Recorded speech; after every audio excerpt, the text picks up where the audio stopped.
mendengar kajian bareng. Pertama-tama, marilah kita panjatkan puja dan puji syukur kehadirat kita kepada Allah Subhanahu wa taala karena atas berkat dan karunia kita dapat berkumpul lagi. Sebelumnya saya akan memperkenalkan diri dulu. Perkenalkan, nama saya Milina Puspitasari dari kelas 10 jurusan Akuntansi Keuangan dan Lembaga.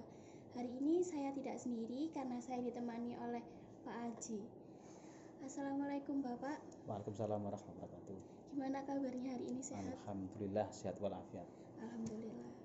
Hari ini kita akan membahas tentang ilmu yang bermanfaat. Gimana sih Pak? Biar kita itu bisa mendapatkan ilmu yang bermanfaat. Baik, terima kasih. Kalau kita lihat setiap tahun itu kan banyak siswa-siswi lulusan dari berbagai macam sekolah. Ya. Dari sekian ribu bahkan sekian ratus ribu yang lulus dari sekolah tersebut, nyatanya tidak semua mendapatkan ilmu yang bermanfaat. Ya. Artinya ilmu yang bermanfaat adalah ilmu yang berguna ketika yang bersangkutan siswa ini sudah lulus, baik bermanfaat bagi dirinya sendiri, syukur-syukur bermanfaat bagi orang lain. Nah, ini yang namanya ilmu yang bermanfaat. Nah, makanya banyak sebetulnya kiat-kiat bagaimana sih sukses dalam belajar, sukses dalam menuntut ilmu, sehingga ketika lulus benar-benar ilmu yang didapat di sekolah ini bisa bermanfaat bagi dirinya dan bagi lingkungannya. Itu ada nanti kiat-kiatnya. Iya. Nah, bahas kayak gini nih, keutamaannya menuntut ilmu itu apa saja, Pak? Kalau kita membahas tentang keutamaan menuntut ilmu, itu ada sebuah sabda Rasul, yaitu man salaka thariqan yaltamisu fi ilman sallallahu thariqan ilal jannah. Barang siapa yang menuntut ilmu, maka Allah akan memudahkan baginya jalan ke surga. Nah, ini adalah keutamaan menuntut ilmu di akhirat. Artinya orang yang menuntut ilmu diniati untuk ibadah, menghilangkan kebodohan, menambah wawasan, pengetahuannya, sebetulnya itu adalah sebuah jalan yang mengantarkan yang bersangkutan ke surga. Artinya ketika ada siswa yang sekolah, kemudian menuntut ilmu, ada yang ke pesantren, sebetulnya itu adalah mencari jalan menuju surga. Itu salah satu keutamaan. Yang kedua, keutamaan bagi orang menuntut ilmu adalah orang yang menuntut ilmu itu pasti akan dihormati oleh orang lain. Makanya sabda Rasul, kun aliman, jadilah engkau orang yang alim, orang yang berilmu. Jika tidak bisa, maka kun muta'alliman. Jika tidak bisa menjadi orang alim, maka jadilah orang yang pembelajar, orang yang belajar. Jika tidak bisa, maka kun mustami'an. Jika tidak bisa belajar, maka jadilah pendengar. Ya. Wala takun robian, jangan jadi orang keempat. Siapa? Orang yang tidak belajar, tidak alim, dan tidak mau mendengarkan. Ya. Jadi orang alim itu di samping dia itu mendapatkan jalan kemudian ke surga, yang kedua diangkat derajatnya oleh Allah Subhanahu wa taala, seperti sabda firman Allah, yarfa'illahu alladzina amanu minkum walladzina utul ilma darajat. Orang-orang yang berilmu itu akan diangkat derajatnya oleh Allah beberapa tingkatan di samping orang-orang yang beriman. Maka kita lihat bahwa sekarang orang-orang yang besar jadi pembesar negeri, ulama, itu semua berangkat dari menuntut ilmu. Tidak mungkin mereka itu jadi orang sukses, orang alim, orang pinter tanpa ada upaya dalam menuntut ilmu. Itu adalah keutamaan bagi orang yang menuntut ilmu. Nah, tadi kan ada kiatnya ya Pak ya. Apa saja sih kiat sukses dalam menuntut ilmu? Kalau kita bertanya tentang kiat sukses menuntut ilmu, itu kita bisa merujuk pada satu kitab yang bernama Ta'limul Muta'alim, ya. Di sana ada 6 kiat atau 6 cara sukses dalam menuntut ilmu. Sebetulnya keenam-enam ini banyak dimiliki oleh para pelajar. Sayangnya para pelajar kurang memperhatikan keenam hal ini. Yang pertama adalah kecerdasan atau otak. Ya, saya rasa semua anak yang belajar hampir semuanya itu punya kecerdasan, meskipun levelnya berbeda-beda. Ada yang sangat cerdas, ada yang penangkapan dalam pelajaran itu agak lemah, ada yang butuh pengulangan berkali-kali. Tetapi hakikatnya semua siswa, semua pelajar itu punya akal. Artinya modal yang pertama sudah didapatkan. Dulu ada ulama, salah seorang ulama, ada yang mengatakan ada Ibnu Hajar, beliau ini sangat kesusahan dalam belajar. Lah, saking susahnya beliau dalam menangkap ilmu, sampai beliau putus asa. Karena putus asa, beliau bilang pada gurunya, wahai guru, saya berhenti untuk menuntut ilmu. Ada apa anakku? Saya tidak sanggup lagi. Saya tidak bisa menghafal, saya tidak bisa belajar, saya tidak kuat. Setelah diberi nasihat macam-macam, si santri ini tetap masih ingin berhenti dalam menuntut belajar. Akhirnya sama gurunya, sudah anakku, kalau engkau memang berhenti dalam menuntut ilmu, aku tidak bisa menahanmu. Akhirnya si santri ini kemudian keluar dari pesantren, pulang. Dalam perenungannya, dalam perjalanannya, beliau ini melihat air, tetesan air yang terus menetes pada bongkahan batu yang begitu kerasnya. Diamati dan diamati terus menerus. Lama-lama berpikir, batu yang sekeras ini saja, jika kena tetesan air yang terus menerus, maka batu pun akan berlubang. Apalagi otak saya, apalagi akal saya, jika terus menerus saya mau belajar tanpa kena lelah, maka pasti Allah akan menolong saya untuk kemudahan dalam belajar. Akhirnya si santri ini kemudian pulang lagi ke pesantrennya, ke pondoknya, bilang sama gurunya, beliau ingin menuntut ilmu lagi. Dengan ridha Allah, dengan kesungguhan si santri ini, beliau akhirnya menjadi ulama yang besar. Nah, ini pertama adalah akal. Dan semua siswa, semua punya yang namanya akal. Yang kedua, selain akal, bekal yang kedua adalah masa. Ya, masa ini waktu. Kalau waktu ini di sekolah sudah cukup panjang, tetapi sayangnya banyak sekali siswa-siswa ini yang belajarnya ini di sekolah kurang serius, banyak mainan dan lain-lain sebagainya. Apalagi sekarang ada HP, ada teknologi dan sebagainya, waktunya banyak terbuang dengan sia-sia. Waktu ini diperlukan, tidak ada belajar yang instan. Nah, artinya tidak bisa kita sekarang belajar terus sekarang jadi jalim, tidak bisa. Kita butuh proses. Yang ketiga adalah selain waktu, kita juga butuh yang namanya bekal. Bekal ini, baik bekal ini berupa buku pelajaran, baik bekal ini berupa keuangan untuk membayar sekolah dan sebagainya, ini dibutuhkan. Tetapi meskipun begitu, bekal ini tidak menempati urutan pertama. Tapi tetap butuh yang namanya bekal. Kita belajar butuh buku. Kalau sekarang mungkin orang jarang buka buku, bisa membuka internet, browsing, kita butuh yang namanya kuota juga. Nah, yang keempat, kita juga butuh yang namanya petunjuk guru. Nah, ini sangat penting. Apalagi dalam belajar agama, ini tidak bisa serta-merta kita belajar sendiri. Kita butuh bimbingan seorang guru. Seorang guru ini akan mengarahkan ketika siswa ini akan mengalami kesulitan, kendala dalam belajarnya, apalagi hal-hal yang kurang paham. Dan guru yang baik adalah guru yang bisa memberikan petunjuk dan menuntun siswanya ini dalam ilmu. Dan selanjutnya adalah selain tadi ada kecerdasan, kemudian ada yang namanya waktu, kemudian ada lagi yang namanya bekal, kemudian ada lagi yang namanya bimbingan guru, maka kesabaran ini diperlukan.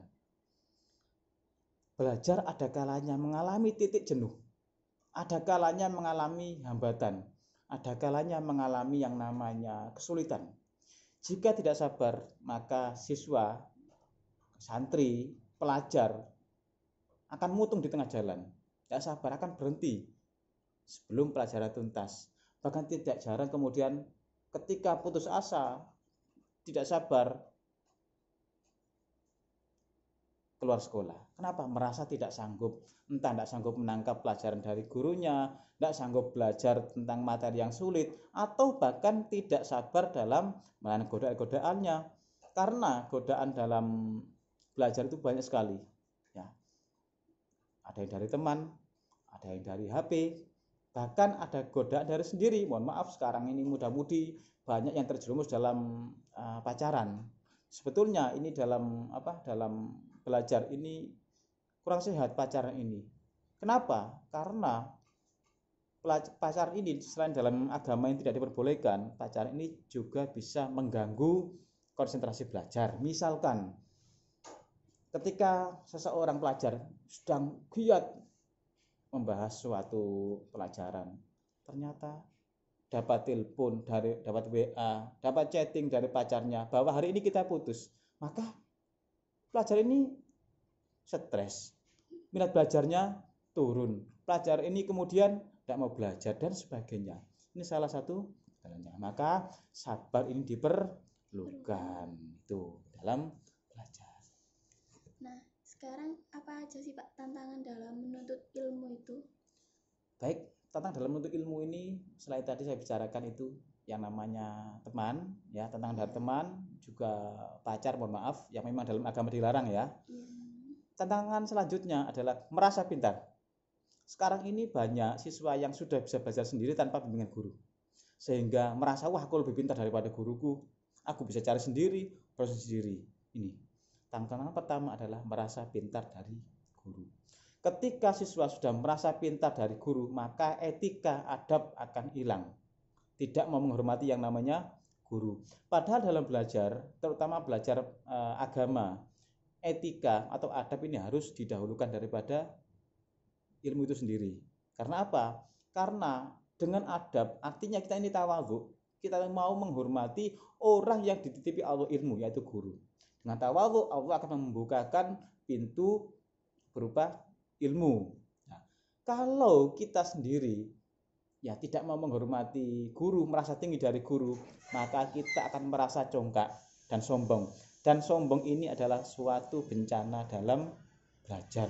Karena orang sombong ujung-ujungnya tidak mau meneruskan dalam belajarnya. Ini tantangan yang kedua. Tantangan yang ketiga yang biasanya dihadapi oleh siswa selain itu adalah merasa cukup dengan ilmu. Cukup, aku sudah pintar, mau belajar lagi. Padahal kalau kita melihat ya, sekarang ilmu berkembang dengan pesat luar biasa. Berkembang pesat. Kita tidak mungkin bisa menguasai seluruh ilmu itu dengan baik, tidak bisa. Karena apa? Saking banyaknya ilmu pengetahuan. Maka dari itu, merasa cukup inilah bahaya. Sebetulnya, ketika orang itu sudah merasa cukup dengan dirinya, cukup dengan ilmunya, maka saat itulah dia itu, mohon maaf, dia itu mulai dalam tanda kutip bodoh. Kenapa? Artinya dia sudah tidak mau belajar lagi. Tetapi ketika orang mau belajar terus menerus, continue belajar, tiap hari belajar dari apapun, maka disitulah Allah memberikan yang namanya ilmu, pengetahuannya pertama terus, tidak berhenti. Itu adalah tantangan dalam menuntut ilmu. Dan seringkali pula ketika begitu anak-anak kadang sok menggurui orang tuanya dan sebagainya. Itu yang harus dihindari. Nah, sekarang apa aja sih Pak antara adab, perbedaan hubungan adab sama ilmu? Jadi tadi saya katakan bahwa adab ini harus didahulukan dengan ilmu. Nah, adab adalah sebuah etika, ya, etika bagaimana kita berperilaku. Rasulullah sendiri diutus, ya inna bu'itsu liutammima makarimal akhlak. Aku diutus ini adalah untuk menyempurnakan akhlak yang mulia. Itu adalah sabda Rasul. Kemudian firman Allah, wahyu ya Allah yang pertama, yang muktabar ya, yang disepakati oleh para ulama, wahyu yang turun pertama adalah Iqra, adalah bacalah. Iqra bismi rabbikal ladzi khalaq, bacalah. Bukan perintah sholat lah, bukan perintah zakat lah, bukan perintah haji lah, enggak. Tapi wahyu yang pertama turun adalah Iqra, membaca. Artinya, membaca ini adalah sebuah media, sebuah sarana untuk mencapai titik bagaimana kita ini belajar. Ya, membaca, baik membaca buku, membaca alam semesta, membaca diri sendiri dan sebagainya. Ini adalah Iqra.